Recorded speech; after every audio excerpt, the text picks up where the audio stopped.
There's a difference between our job and our work. Our job feeds our stomach. Our work feeds our soul. Our job is motivated by finance and security. Our work is motivated by purpose. For some of us, our job and our work are the same. For some of us, our job is different than our work.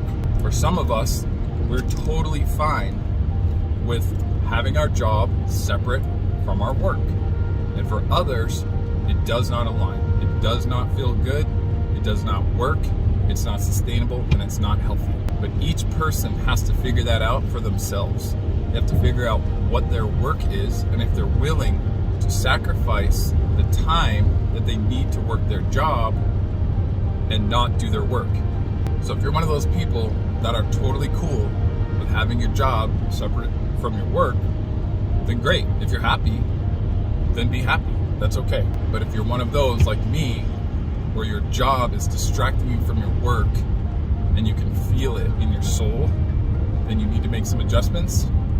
Answer that question and seek that out for yourself. Many blessings on your journey.